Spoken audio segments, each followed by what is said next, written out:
Dear student, good morning. देखिए student, अपना lesson number 7 चल रहा था और लेसन नंबर 7 के अंदर हमने 2 लेक्चरों को डिस्कस कर लिया था।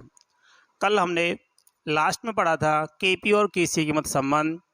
केपी और केसी की मध्य का जो संबंध था वो मैंने आपको इम्पोर्टेंट भी बताया था, लेकिन केपी और केसी का जो के मध्य का जो संबंध होता है उससे संबंधित जो डेल्टा एन होता है उसके एग्जाम्पल्स मैंने सॉल्व नहीं करवाए थे। ठीक है, उनके एग्जाम्पलों को आज सॉल्व करवा रहा हूँ। और केपी और केसी के मध्य के जो संबंध होते हैं उनसे संबंध किस तरह के क्वेश्चन जनरेट होते हैं उनको भी हम पढ़ेंगे। ठीक है, देखिए कल मैंने आपको रिलेशन बताया था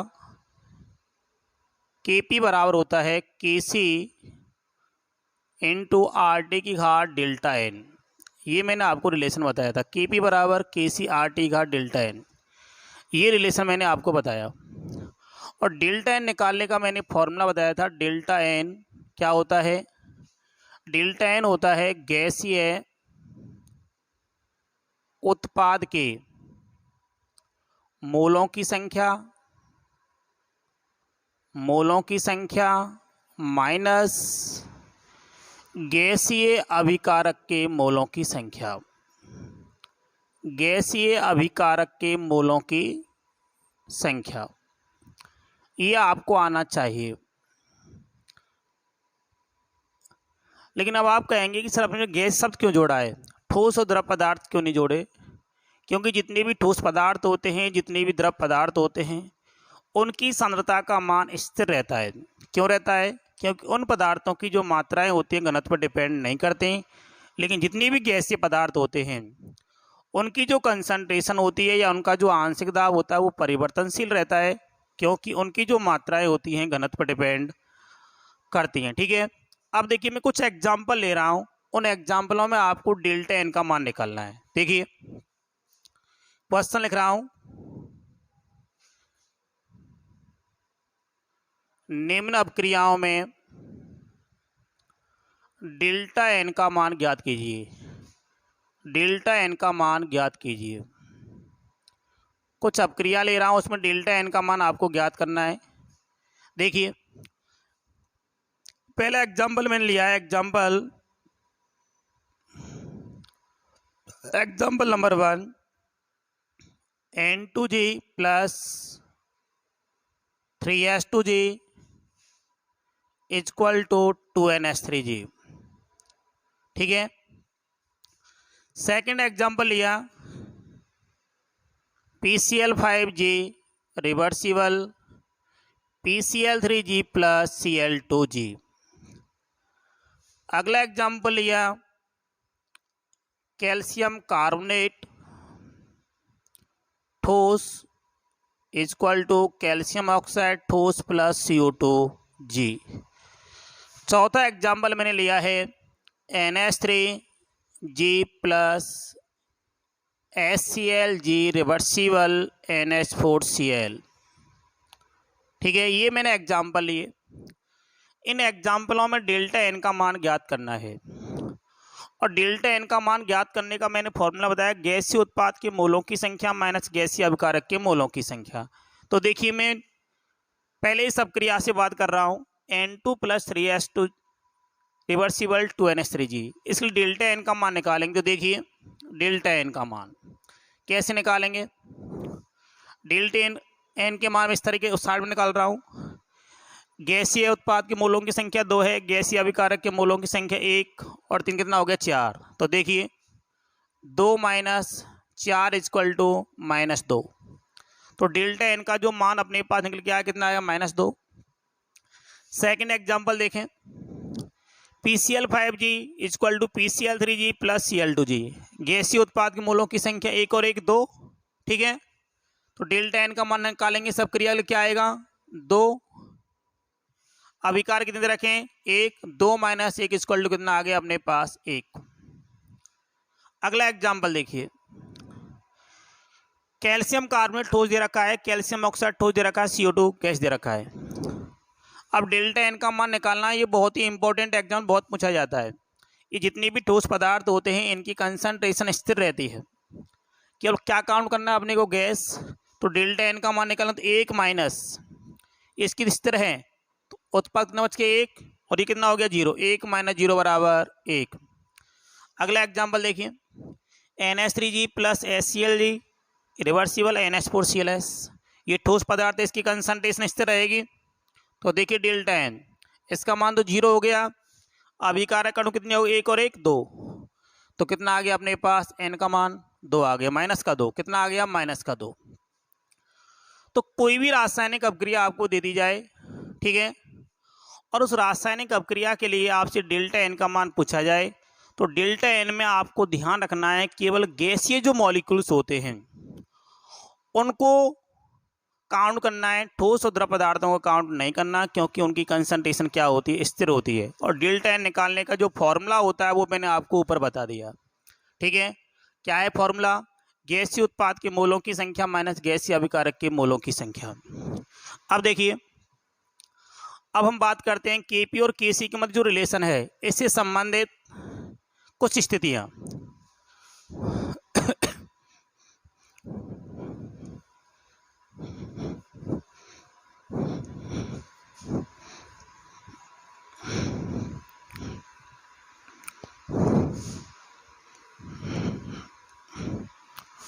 देखिए, केपी एवं केसी के मध्य संबंध की कुछ स्थितियां। देखिए, केपी और केसी के मध्य संबंध की कुछ स्थितियां डिपेंड करती हैं डेल्टा एन के मान पर। तो देखिए, डेल्टा एन का मान देखें आप, डेल्टा एन का मान देखिए, इसके 3 केसेस हो सकते हैं, डेल्टा एन के लिए 3 केसेस हो सकते हैं। जिन रासायनिक डेल्टा एन का मान क्या होता है, जिन रासायनिक डेल्टा एन का मान पॉजिटिव होता है, जिन रासायनिक डेल्टा एन का मान पॉजिटिव होता है, ठीक है, उनके लिए केपी का जो मान होता है, उनके लिए केपी का मान केसी के मान से ज़्यादा होता है, ठीक है। केपी का मान केसी के मान से क्या होता है, ज़्यादा होता है। देखिए एग्जाम्पल, अपने पास ये एग्जाम्पल दे रखा है, PCl5 G equal to PCl3G plus Cl2G। आपको पता है कि डेल्टा एन का मान यदि मैं निकालूं इस अपक्रिया के लिए, तो आपको कितना आएगा, 2 - 1 इक्वल टू 1। और अपने पास केपी बराबर क्या होता है, केसी इंटू आर टी की घात कितना आ जाएगा अपने पास 1, या KP upon KC equal to क्या आ गया अपने पास आर टी। तो ये अपने पास रिलेशन आ गया, केपी अपॉन केसी बराबर क्या आ गया आर टी, क्योंकि इसका मान 1 हो गया, ठीक है। दूसरा देखिए कि जिन अपक्रिया डेल्टा एन का मान कैसा होता है, नेगेटिव होता है। डेल्टा एन का मान कैसा होता है, नेगेटिव होता है। उन रासायनिक अपक्रिया केपी का जो मान होता है केसी के मान से क्या होता है, कम होता है। अब आपको कैसे मालूम पड़ेगा कि केपी का मान केसी के मान से कम है। एक एग्जाम्पल देखिए, N2G plus 3H2G reversible 2NH3G। Delta N का मान निकालिए। डेल्टा एन का मान कैसे निकालेंगे, गैसीय उत्पाद के मोलों की संख्या 2, गैसीय अभिकारक के मोलों की संख्या 1 और 3, कितना आ गया 4, कितने बच गए माइनस के 2। और अपने पास रिलेशन क्या होता है, केपी बराबर केसी इंटू आर टी की घात -2। इसको यदि मैं सॉल्व करूं आगे, तो केपी बराबर केसी बटे ये कितना हो जाएगा, नीचे ले जाऊं तो आर टी की घात 2, या इसको मैं ऐसे ले सकता हूं, KP into R T square बराबर केसी। ये अपने पास रिलेशन आ गया, ठीक है। इस स्थिति में क्या होता है कि जो केपी का मान होता है केसी के मान से क्या होता है, कम होता है। तीसरा केस देखिए कि जिन अपक्रियाओं डेल्टा एन का मान, जिन अब डेल्टा एन का मान क्या होता है, 0 होता है, उन अपक्रियाओं के Kp का जो मान होता है Kc के बराबर होता है। देखिए एग्जाम्पल, अपने पास एग्जाम्पल दे रखा है H2G plus I2G equal to 2HIG। ये एग्जाम्पल दे रखा है, ठीक है, ये एग्जाम्पल दे रखा है। डेल्टा एन का मान निकालेंगे। गैस उत्पाद के मोलों की संख्या 2, 2 माइनस 2 बराबर 1, ठीक है। तो देखिए अपने पास रिलेशन क्या होता है, Kp बराबर Kc इनटू आर टी की, सॉरी कितना बच गया, 2 माइनस 2 बराबर 0, आर टी की घात 0, और किसी घात 0 होती है उसका मान कितना होता है 1। Kp बराबर Kc, यहाँ क्या लिखेंगे, चूंकि आर टी की घात 0 का जो मान होता है कितना होता है 1 होता है, तो Kp किसके बराबर आ गया, Kc के बराबर आ गया। तो आपको मालूम पड़ गया कि जिन रासायनिक अपक्रिया डेल्टा एन का मान पॉजिटिव होता है उनके लिए Kp का मान Kc के मान से ज़्यादा होता है, और जिन अपक्रिया डेल्टा एन का मान नेगेटिव होता है उनके लिए Kp का मान Kc के मान से कम होता है, और जिन अपक्रिया डेल्टा एन का मान 0 होता है उनके लिए Kp का मान Kc के बराबर होता है। अब आपके सामने क्वेश्चन किस तरीके से पूछा जाएगा, एक एग्जाम्पल्स मैं आपको बता रहा हूँ, ठीक है। इसी तरीके के रिमेनिंग एग्जाम्पल्स भी बन सकते हैं। आपको कोई रासायनिक अपक्रिया दी जाएगी, उस रासायनिक अपक्रिया के अकॉर्डिंग आपको 4 ऑप्शन दिए जाएंगे, और उन ऑप्शन को पहचानना होगा कि इस रासायनिक में कौन सा कथन सही है, कौन सा कथन गलत है। तो देखिए कि एग्जाम्पल दे रहा हूं।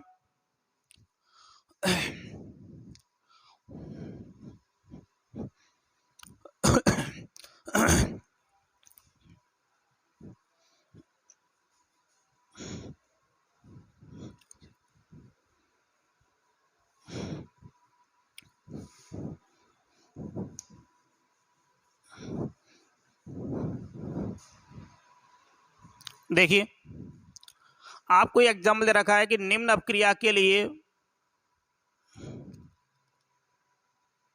निम्न अपक्रिया के लिए कौन सा कथन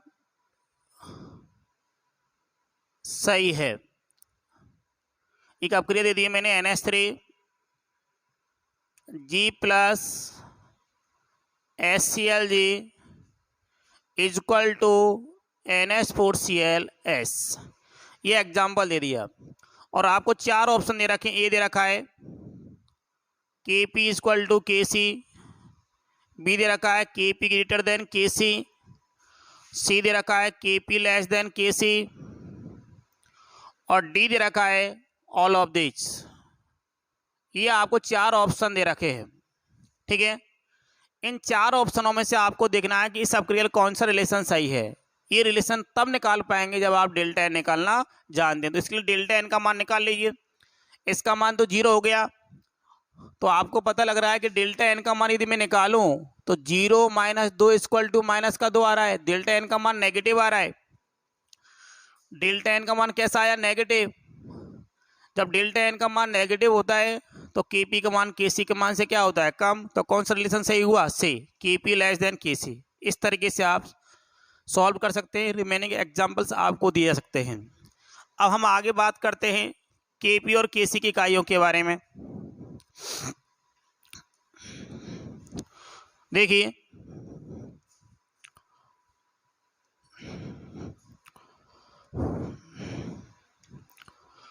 ये इंपॉर्टेंट है, आपको ध्यान रखना है। Kp एवं Kc की इकाइयां, Kp एवं Kc की इकाइयां। देखिए Kp और Kc की क्या क्या इकाइयां होती हैं। Kc, C for concentration, P for partial pressure. तो देखिए Kp और Kc की जो इकाइयां होती है 2 तरीके से निकालेंगे।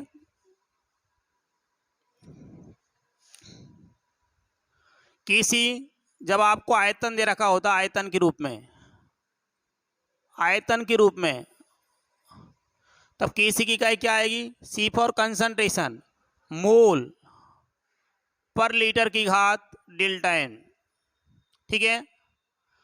जब आपको क्या दे रखा हो, आंशिक दाब, आंशिक दाब, तब केपी की यूनिट क्या आएगी, एटमॉस्फेयर की घात डेल्टा एन।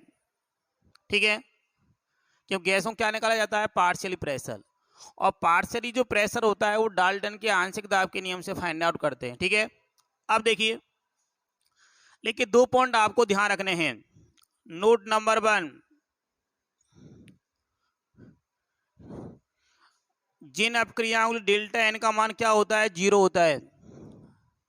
जिन अपक्रियाओं डेल्टा एन का मान क्या है, 0। डेल्टा एन, जिन अप डेल्टा एन का मान क्या होता है, 0 होता है।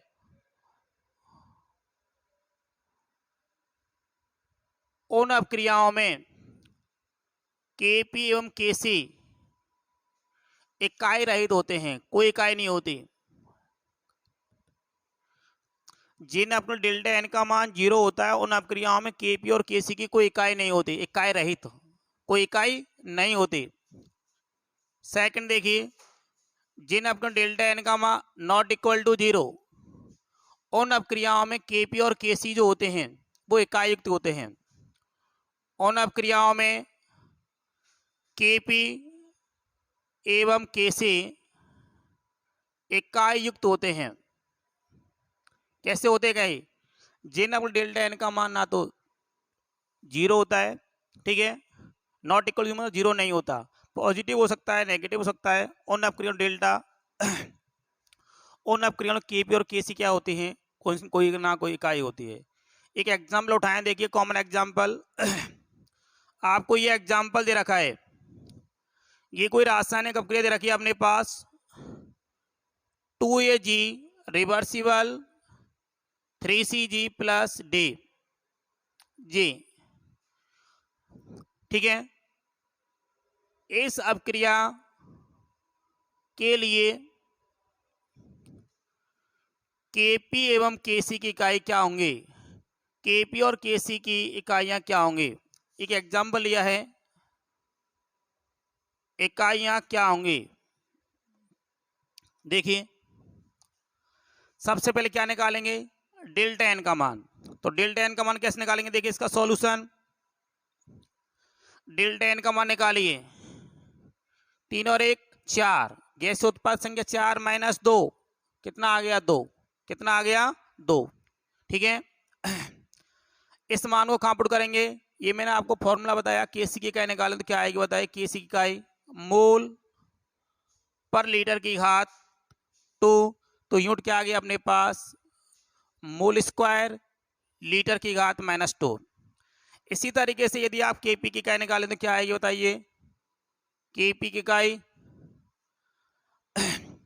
एटमॉस्फेयर की घात क्या जाएगा, 2। तो दोनों की इकाई अपने पास निकल के आ गई कि केपी की इकाई क्या होगी और केसी की इकाई क्या होगी। क्लियर हो गया होगा स्टूडेंट।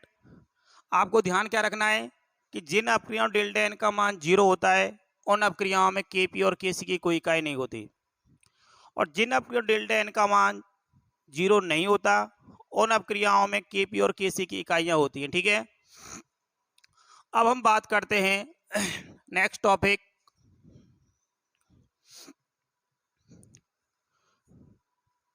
केसी के मान को प्रभावित करने वाले कारक।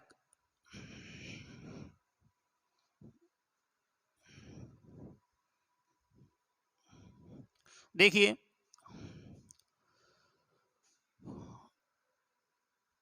केसी के मान को प्रभावित करने वाले कारक,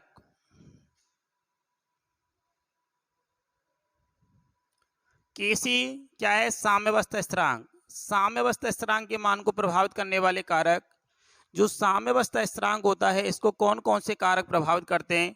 देखिए पहला कारक दे रखा है ताप का प्रभाव, ताप का प्रभाव। लेकिन जो ताप का प्रभाव होता है इसके लिए आपको बॉन्ड ऑफ इक्वेशन आनी चाहिए। देखिए बॉन्ड ऑफ इक्वेशन क्या होती है, bond of equation log Kp2 upon Kp1 equal to delta H upon 2.303 are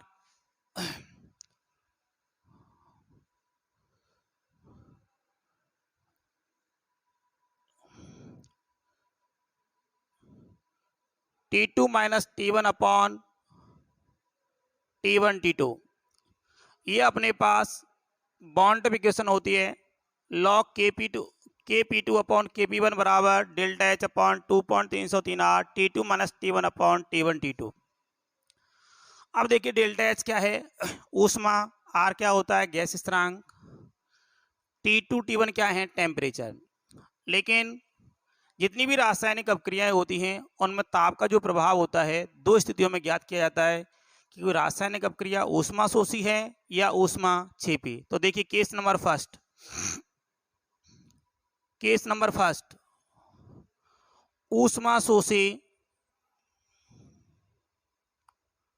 ऊष्मा शोषी अपक्रियाओं का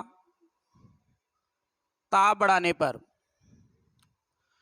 जब ऊष्मा शोषी अपक्रियाओं का ताप बढ़ाया जाता है तो T2 का जो मान होता है T1 से ज़्यादा होता है। इसका मतलब क्या है कि प्रारंभिक टेम्परेचर ले रखा है माना कि 10 डिग्री सेल्सियस, आपने टेम्परेचर बढ़ा दिया 20 डिग्री सेल्सियस, तो T2 की वैल्यू कितनी हो गई 20, T1 कितनी हो गई 10। ठीक है, अब देखिए अपने पास रिलेशन क्या है, लॉग Kp2 अपॉन Kp1, ये अपने पास क्या है bond equation delta H upon 2.303 R T2 minus T1 upon T1 T2। ठीक है, ये अपने पास बॉन्ड इक्वेशन है। अब आपको पता है ऊष्मा शोषी अपक्रियाओं में बाहर से क्या देनी पड़ती है ऊष्मा, तो डेल्टा H का मान कैसा हुआ, डेल्टा H का मान कैसा हो गया पॉजिटिव। अब देखिए T2 का मान किससे ज्यादा दे रखा है, T1 से ज्यादा दे रखा है, तो ये वैल्यू कैसे हो गई पॉजिटिव। तो देखिए अपने पास log Kp2 upon Kp1 equal to क्या आ जाएगा, ये पॉजिटिव और ये पॉजिटिव क्या आ गया डेल्टा पॉजिटिव। क्या यूं कह सकते हैं कि लॉग Kp2 अपॉन Kp1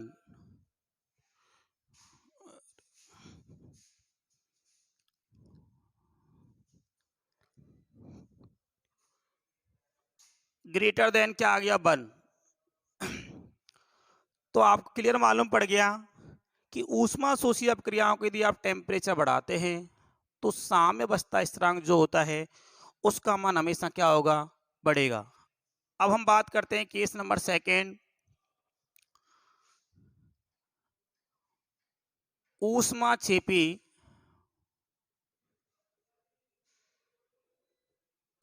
छेपी अपक्रियाओं का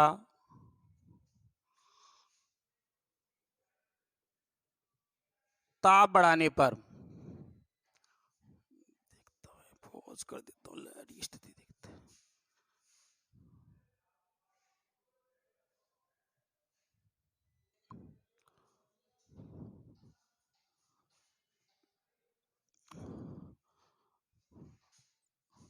अब देखिए ऊष्मा छेपी अपक्रियाओं का ताप बढ़ाने पर हम जानते हैं बॉन्ड इक्वेशन क्या होती है, log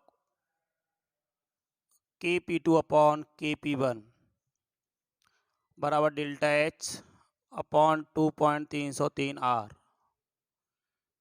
T2 minus T1 upon T1 T2। ठीक है, आपको पता है कि T2 का जो मान होता है किससे ज़्यादा होता है, T1 से ज़्यादा होता है। ठीक है, तो डेल्टा H जो होता है ऊष्मा छेपी, डेल्टा H का मान कैसा होता है नेगेटिव। तो देखिए ये नेगेटिव और ये पॉजिटिव क्या आ गया resultant value negative, log Kp2 upon Kp1 resultant value क्या आएगी नेगेटिव, या हम यूँ कह सकते हैं कि log Kp2 upon Kp1 less than 1। इसका मतलब ये होता है कि ऊष्मा छेपी अपक्रियाओं का यदि ताप बढ़ाया जाता है तो साम्यावस्था स्थिरांक Kc का मान क्या होता है घटता है।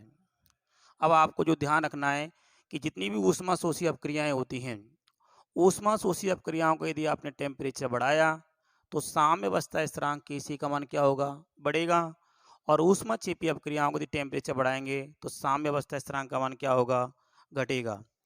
अब हम बात करते हैं सेकंड कारक दे रखा है अपक्रिया की रस समीकरणमिति।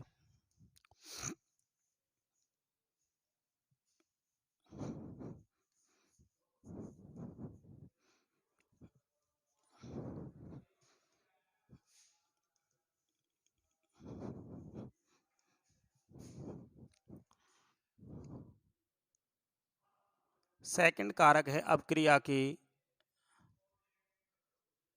अपक्रिया की रस समीकरणमिति।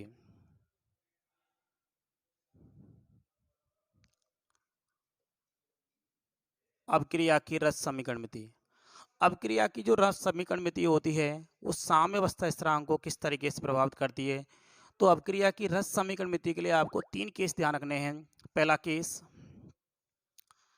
फर्स्ट, अपक्रिया को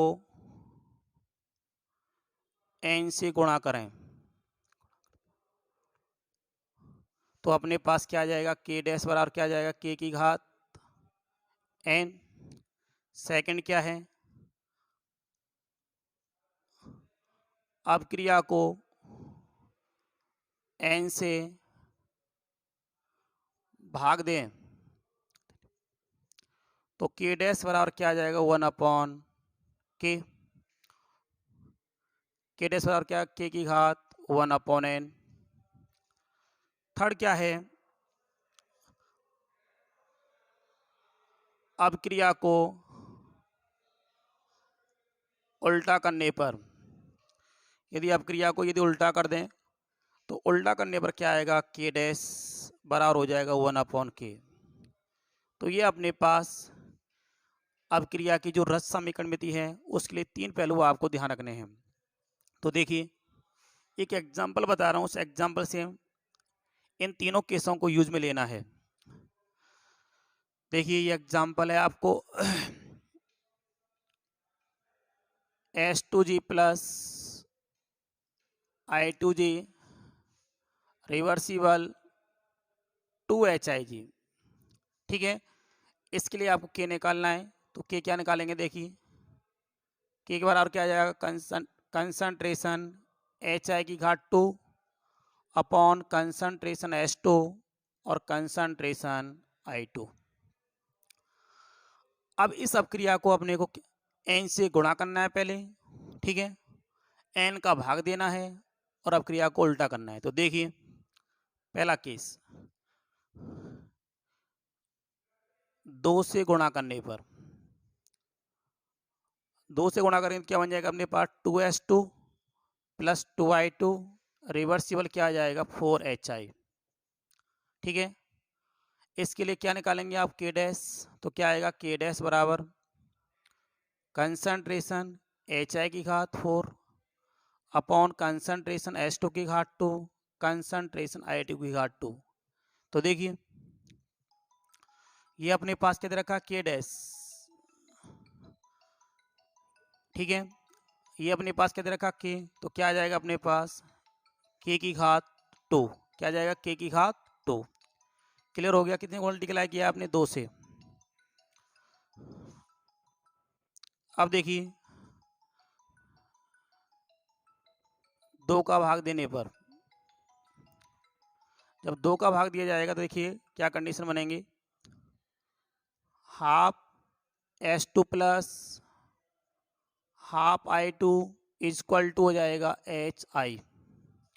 तो देखिए अपने पास इसका यदि हम K डैश निकालें तो क्या है, K डैश बराबर concentration HI upon concentration H2 की घात 1/2 कंसंट्रेशन I2 की घात 1/2।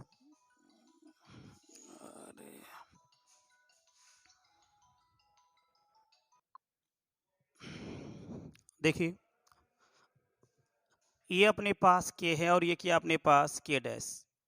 ऊपर वाला लेसन देखिए, तो इस K डैश को मैं ऐसे ले सकता हूँ, K डैश बराबर K की घात 1/2। ठीक है, या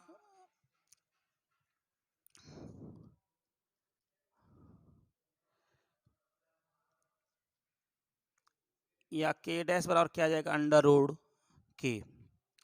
ठीक है, अब देखिए तीसरा क्या है, अब क्रिया को उल्टा करने पर, अब क्रिया को उल्टा करने पर, अब क्रिया को यदि उल्टा कर दें तो अपने पास क्या आ जाएगा, देखिए 2HI equal to S2 plus I2। इसके लिए यदि मैं के डैश निकालूँ तो क्या आ जाएगा, के डैश बराबर concentration S2 concentration I2 upon concentration HI की घात 2। तो देखिए दोनों के में रिलेशन क्या आ जाएगा, के डैश बराबर क्या आएगा, 1 अपॉन के। इसका बिल्कुल उल्टा हो गया ये, इसका जस्ट अपोजिट। ठीक है, तो इस तरीके से जो साम्यावस्था स्थिरांक होता है उसका जो मान होता है, ठीक है, दो कारकों पर डिपेंड करता है, ताप का प्रभाव और अपक्रिया की रस समीकरण में थी। ठीक है, बाकी के जो टॉपिक हैं कल मैं आपको बहुत ही इम्पोर्टेंट टॉपिक पढ़ाऊंगा जिसका नाम होगा लासा ताले का नियम, जो बहुत ही इम्पोर्टेंट है, जो आपको आना चाहिए। Thank you.